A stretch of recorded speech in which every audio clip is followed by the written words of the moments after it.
कल्याण सिंह उपाध्यक्ष जी, इस नगर पालिका नगर परिषद के अध्यक्ष श्रीमती मंजू वैद्य, सुश्री मंजू वैद्य, कहाँ है सुश्री? मंडल की नगरी से आता हूं और शिवरात्रि में केवल 8 ही दिन शेष है और हम सब जानते हैं कि शिवरात्रि काहे के लिए मनाई जाती है। बम बम भोले, जोर से बोले, दबा के बोले। हम सब जानते हैं कि उनके विवाह का वो संस्कार होता है महाशिवरात्रि। इसलिए एक बार जय श्री महाकाल के साथ अपन सब अपने सारे ये नवविवाहित दंपत्ति शंकर पार्वती का अवतार है, एक तरह से ये मानते हुए जय जय श्री महाकाल।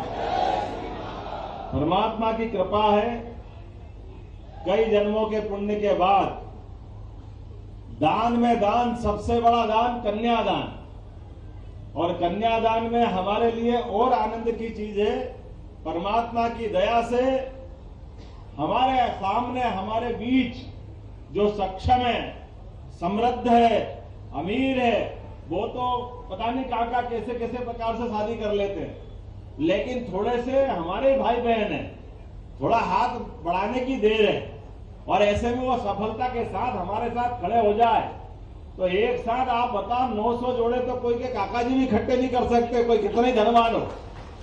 लेकिन ये पूरी माननीय यशस्वी प्रधानमंत्री के नेतृत्व में डबल इंजन की जो सरकार चल रही है, अब 55 हजार रुपए की मदद के साथ हमारी सरकार ने निर्णय किया कि हर व्यक्ति के जीवन में उसकी बेटी का विवाह करना, बेटे का विवाह करना सबका सपना होता है।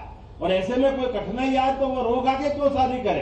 अरे हंस के 56 इंच वाले की सरकार चल रही दिल्ली में, यहां भी अपना सबका सीना भुला के शादी करे। ये यशस्वी प्रधानमंत्री नरेंद्र मोदी जी के नेतृत्व में मध्य प्रदेश की सरकार बनी है। हमारे पुराने मुख्यमंत्री माननीय शिवराज सिंह जी चौहान के समय से जो हमने चालू किया था और जो कहा कि जो जो योजना चालू की है एक भी योजना बंद नहीं होगी, उसी का परिणाम है कि 900 से ज्यादा जोड़े हमारे आज सामूहिक विवाह में आए। और कल की बात है, एक 24 घंटे का टाइम बचेगा, लेकिन उसके पहले आज भी है। आज के समय रात सायंकाल 4:30 बजे फिर विकसित भारत, विकसित मध्य प्रदेश, हमने खूब नारे लगाए थे। मोदी के मन में और एमपी के मन में, तो आज शाम को मिलेंगे हमारे मोदी। जोरदार तालियां बजाओ सभी के लिए, सभी साथ में मिलकर के 17.5 करोड़ की विविध योजनाओं के साथ यशस्वी प्रधानमंत्री माननीय नरेंद्र मोदी जी आज सायंकाल में लाल परेड से जुड़ूंगा 230 विधानसभाओं में, अलग अलग स्थान से जो जहां से मिलेगा वहां से, और कितने प्रकार के विकास के काम, आपके इस सीहोर जिलों के विकास के काम भी है। हमारे अपने 55 जिलों के अंदर चाहे नल जल की योजना हो, चाहे सिंचाई की योजना हो, चाहे ये आपने कहा माननीय बहुत अच्छे ढंग से कल्याण सिंह जी ने बात कहा है, अरे जमीन हमारी बेचते हैं, खरीदने वाला खरीदता है, स्टाम्प ड्यूटी देके वहां ड्यूटी चुका देते हैं, रजिस्ट्री हो गई। अब रजिस्ट्री होने के बाद मैं भी तो किसान का ही बेटा हूं। पटवारी साहब को पटाते फिरो, पटवारी साहब, पटवारी साहब, पटवारी साहब, नामांतरण कर दो, नामांतरण कर दो, नामांतरण कर दो। वो बाबा मुस्कुराने को तैयार नहीं। पटवारी में हो गया भगवान हो गया, पटवारी मिल गया तो तहसीलदार नहीं मिल गया, नायब तहसीलदार नहीं मिल गया। हमने कहा हमारी सरकार में सारे झगड़े खत्म, इधर रजिस्ट्री करो, उधर नामांतरण करके घर लाके देंगे। ये सरकार हमारी भारतीय जनता पार्टी की। किसान काय के लिए चक्कर लगाए, जमीन उसकी, पैसे उसके, बेचना खरीदना उसके मन की बात। यहां तक कि आपने कहा और अच्छी बात, परिवार में बंटवारा करना हो, दान धर्म करना हो। अरे हमारी लक्ष्मी अपनी जगह है, लेकिन ये वसुंधरा हमारी पृथ्वी माता, हम अपनी मर्जी से नहीं करते। ये बड़ा कठिन मौका आता है, लेकिन अगर मौका आए तो हमको किसी रेवेन्यू अफसर के चक्कर में खाना चाहिए। अगर चक्कर खाए तो फिर सरकार काय की अपनी, बेकार है ऐसी सरकार चलाना। सरकार चलाने का मतलब है जनता की सरकार, जनता के लिए पारदर्शी, जवाबदेही। और इस मामले में हर जगह मैं कहता हूं कि सरकार के साथ चलना है तो सरकार के लिए सबसे पहली जनता जरूरी है और जनता के मान सम्मान के लिए सरकार काम कर रही है, जनता के सुख दुख में सहभागी बनने के लिए बन रहा है। इसलिए जनता के कष्ट मैं जरा बर्दाश्त नहीं करूंगा। और मुझे इस बात की प्रसन्नता है, आपके बगल में शाहजहांपुर में ही हमने सबने देखा था, अरे गाड़ी चलाना अपराध है क्या? ड्राइवर हो गया तो कोई गुनाह हो गया क्या? अपने बाल बच्चे तो पाल रहा था, ड्राइवर है तो क्या हो गया? ड्राइवर का मान सम्मान नहीं है क्या? कल ही आए थे ट्रांसपोर्ट एसोसिएशन वाले पूरे देश में, उन्होंने कहा भाई साहब हमारे बाकी राज्यों में तो हड़ताल हुई बहुत सारे मामलों को लेके, लेकिन पूरे प्रदेश के ट्रक ड्राइवर ने कह दिया मध्य प्रदेश में नहीं करेंगे, वो हमारी सरकार चल रही है, हमारे मान सम्मान का हमने ध्यान रखा है। तो ये हमारे लिए हर एक वो व्यक्ति जो सम्मान से जीना जानता है, जिसके लिए जीवन में एक ललक होती और उस ललक में जरा भी किसी का सम्मान टूटेगा तो ये चीजें हम सहज समझ सकते हैं कि हमारे यहाँ तो अपनी संस्कृति कितनी सनातन संस्कृति है। हमारी संस्कृति तो जिनने घर बार छोड़ दिया, हम तो अपन उज्जैन और बाकी सनातन संस्कृति ले 12 साल में एक बार कुंभ मेला आता है कि जो कपड़े भी छोड़ दे उसके राजा महाराजा भी पांव पड़ते ही अपनी संस्कृति है। सनातन संस्कृति त्यागमय संस्कृति है, धर्ममय नहीं है। घर में कोई लक्ष्मी जी के साथ साथ टाटा बिरला अंबानी अडानी के फोटो नहीं लगाते, क्योंकि पैसे वालों का अपना काम हो सकता है, लेकिन हमारे यहाँ तो जो देता है जो लुटाता है वो पुजाता है। इस संस्कृति के संवाहक अगर कोई है तो हमारी संस्कृति के सारे हिंदुस्तान के सारे निवासी उस संस्कृति के संवाहक है। मैं आज के इस अवसर पर खुद को सौभाग्यशाली मानता हूँ। आपके बीच में परिवार के इस खुशी के क्षण में मैं स्वयं सम्मिलित हुआ। मैं भी जानता इस बात को, 2 दिन पहले मेरे बेटे का भी विवाह हुआ। एक बात मुझे इस बात की अच्छी लगती है, मेरे साथ में मंत्री भी हैं, मेरे साथ में विधायक जी भी है, सांसद जी भी है। हमने कहा भाई मंत्री बन जाए, मुख्यमंत्री बन जाए, लेकिन अपने कामों से समाज में अच्छा संदेश जाना चाहिए। समाज में हम बड़े बने तो सरकारी व्यवस्थाओं के आधार पर सरकार ने बड़ा बनाया, लेकिन अपना दिमाग खराब मत करना। तो इसलिए अपने घर में भी उसी सादगी के साथ 200 लोगों के साथ मैंने भी विवाह कार्यक्रम अपने बेटे का पूरा कराया, क्योंकि ये बड़ी बात है हमारे लिए कि हम बड़े बन जाए तो बाकी समाज में भी प्रेरणा मिलना चाहिए। अनावश्यक खर्चा करके 1 बीघा जमीन बेचना पड़े, 2 बीघा जमीन बेचना पड़े, फालतू कर्जा करना पड़े, क्या जरूरत है इस कर्जे करने की? कोई जरूरत नहीं। विवाह संस्कार अपने आनंद का है, मान सम्मान का, लेकिन परिवार की आर्थिक स्थिति भी बिगड़ना नहीं चाहिए, उसमें हमारा उदाहरण बनना चाहिए। मुझे इस बात की प्रसन्नता है कि भले ही मैंने अपने परिवार के विवाह कार्यक्रम में नहीं बुलाया, लेकिन पूरा मंच मेरी भावना के साथ है। मुझे इस बात की खुशी है। माननीय प्रधानमंत्री जी का फोन आया, उन्होंने कहा बहुत अच्छा करा आपने, यही करना चाहिए, हमारे सामने ये उदाहरण बनना चाहिए। एक और निवेदन है, बोलने का तो नहीं चाहिए लेकिन बोल ही देता हूँ, नुक्ते घाटे का भी जो फालतू खर्चा आता है इस पे भी प्रतिबंध लगना चाहिए। जाने वाले तो चले गए, लेकिन जाते जाते बिना बात के अपन पूरे घर वाले परेशान, और बाकी भी दबाव बना बना करके 1 बीघा बेचो, 2 बीघा बेचो, बेचो ही बेचो, 5 बोरी गलाएंगे, 10 बोरी गलाएंगे, काय के लिए गलाएंगे? अरे भैया, परमात्मा ने सबका जीवन दिया और सबका जीवन लेने का अधिकार भी परमात्मा के पास, तो हमारे लिए वो निरपेक्ष भाव से आने और जाने के क्रम में अच्छे काम करके परिवार के बच्चे बच्ची की अच्छी पढ़ाई कराओ, उनको आगे बढ़ाओ, अपने जीवन में घर में अंदर कोई कष्ट है तो कष्ट दूर करने के लिए लग जाओ।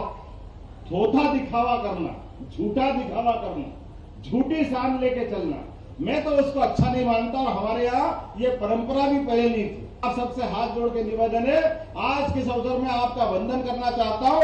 ये 1000 के आसपास जोड़े हैं, अगर 10,000 जोड़े भी आए तो मुझे और प्रसन्नता होगी। ऐसे कार्यक्रम रोज करना चाहिए। जब सभी सामूहिक रूप से आकर के हम सामूहिक विवाह करते तो समाज में अच्छा संदेश जाता। आज के इस अवसर पर नवविवाहित दंपतियों के लिए, दूल्हा दुल्हन के लिए, सबके लिए मेरी अपनी ओर से मंगल कामना, बधाई, और परमात्मा करे आने वाली बेटी अर्थात बहू उस घर के भी लिए घर के अंदर रानी बन के राज करे, परिवार को सामूहिक रूप से लेके चले। हमारे सामूहिक परिवार का जो आनंद है, एक दूसरे के रिश्ते नाते समझे, इस भावना के साथ मैं उनको शुभकामना देता हूं और उम्मीद करता हूं कि शासन की व्यवस्थाओं के माध्यम से आप भविष्य में ऐसे और भी अच्छे काम करते जाओगे तो तो कल लाडली बेटियों के लिए 1,000 रुपया भी खाते में डाला जाएगा। ये हम सबके लिए जानकारी थी।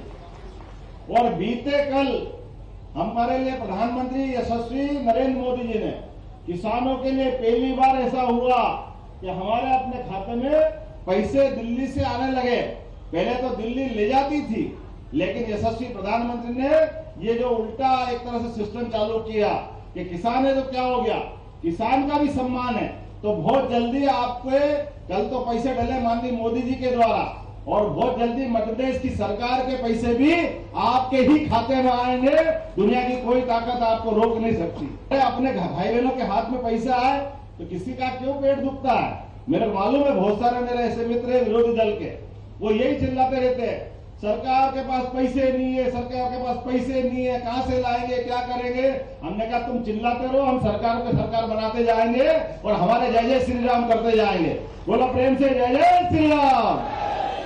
हमारे अपने बाबा अगर मुस्कुरा रहे हैं अयोध्या में, तो अच्छे को भी शर्म आना चाहिए। उन सबको भी निमंत्रण भेजा था। पहले तो आप भगवान राम के जन्म का प्रमाण पत्र मांग रहे थे। आपने तो परमात्मा ने, हमने तो कहा कि भैया चलो पुराने सारे पाप माफ। आप भगवान का मंदिर बन गया, भगवान का गर्भगृह में प्रवेश हो गया, निमंत्रण दिया कि आप आओ, लेकिन भाग्य में है ही नहीं, अभागे हैं। और एक तो अपने बगल के पास वाले बड़े नेताजी, वो अभी भी कितने दुर्भाग्य के साथ कहते हैं और कितनी मक्कारी के साथ बोलते हैं मंदिर बनाना इनका लक्ष्य नहीं था। अरे बाप रे बाप, अभी भी तुम क्या कह रहे हो, जो सुप्रीम कोर्ट ने निर्णय कर दिया उसको तोड़ो। मैं मुस्लिम भाई बहनों के लिए जोरदार तालियां बजाओ जिनने हिंदुओं के अयोध्या के मामले में पूरे देश में मिसाल दी कि हाँ, अगर भाई भैया अपने अपने धर्म को मानने वाले लोग हैं, अगर हिंदू भाई बहन अपने अयोध्या में भगवान राम की जय करते, अपन रोज टीवी में देखे कितने भाई बहन भी ताली बजा रहे, मुस्लिम भाई बहन कितने ढंग से अच्छे से बात कर रहे हैं। और तो जिनने सुप्रीम कोर्ट में 70 साल तक मुकदमा लड़ा, वो खुद भी उस प्राण प्रतिष्ठा में मौजूद थे। हमने कहा चलो कोई बात नहीं, सुप्रीम कोर्ट ने फैसला दे दिया, क्या हिंदू क्या मुसलमान, हम सब भाई बहन आपस में मिलजुल करके भारत माता की जय करेंगे। ये हमारी सनातन संस्कृति है। इसलिए पूरे देश में कोई दंगा नहीं हुआ, ना शिलान्यास पे, ना लोकार्पण पे। लेकिन अभी भी जिनको इस मुस्लिम समाज के पीछे वोट का अपना घाटा दिखता है, अभी भी वो अपने वोट के कारण से हिंदू मुसलमान को लड़ाना चाहते हैं, अभी भी उनका पेट दुख रहा है, अभी भी वो ये संदेश दे रहे हैं अरे नहीं भाई ये गलत हो गया। अरे क्या गलत हो गया, जब पूरा देश ने मान लिया, सुप्रीम कोर्ट ने तय कर दिया और अभी भी गलत हो गया। अरे गलत तो तब होगा जब तुम बोलते रहो पेटी में डालेंगे दनादन दनादन दनादन, तो समझ में आ जाएगी कि क्या हुआ, वो गलत था कि ये गलत था। अपने समाज के सामने ये हजारों हजार साल से भारत की पहचान रही दुनिया में। कोई धर्म के लोग, सभी धर्म के लोग हिल मिल के रहते हैं। इसलिए दुनिया की सारी संस्कृति लालायित होती है, हिंदुस्तान की तरफ देखती है कि यहाँ हमारी गंगा जमुना सरस्वती एक साथ कैसे रहते हैं, कैसे आनंद के साथ हिंदू मुस्लिम सिख ईसाई सारे लोग आनंद से रहते हैं। और ये आनंद से रह करके अपने अपने काम करते करते अपने जीवन में ये परिवार कुटुंब को लेके चलते हैं, एक परिवार में इस प्रेम के साथ रहते हैं। इसीलिए एक छतरी के नीचे इतने सारे जोड़े आए, जोरदार अभिनंदन करो एक बार फिर। क्या हिंदू क्या मुसलमान, भैया अपने परिवार में अगर मंगल कार्य है, नई बहू बेटी आ रही है, तो हिल मिल के क्यों नहीं दे सकते। मुझे इस बात की प्रसन्नता है, सीहोर जिले ने बहुत बड़ा उदाहरण पेश किया है। आस्था के इस सामूहिक विवाह में मेरी अपनी ओर से आप सबको बधाई, बहुत बहुत धन्यवाद। भारत माता की जय। ये योजना राशि का चेक प्राप्त करें, कृपया जोरदार ताली बजाकर स्वागत करें। दोनों बहुत प्रसन्न है सूबे की मुखिया के रूप में मुख्यमंत्री जी के पति। इसके पश्चात सादर आमंत्रित है श्रीमती दीपिका। तपस्वी मुख्यमंत्री अपने पवित्र कर कमलों से वर वधुओं को जो स्वर्णिम मध्य प्रदेश के भूमि का लाभ देते हुए। तीसरा जोड़ा है ने अपने पवित्र ओजस्वी वाणी में कहा कि गंगा जमुनी का तहजीब है मध्य प्रदेश के बाद। जोरदार ताली बजाकर स्वागत करें मंच पर। गंगा जमुनी तहजीब का इससे सुखद दृश्य संपूर्ण भारतवर्ष में नहीं हो सकता है।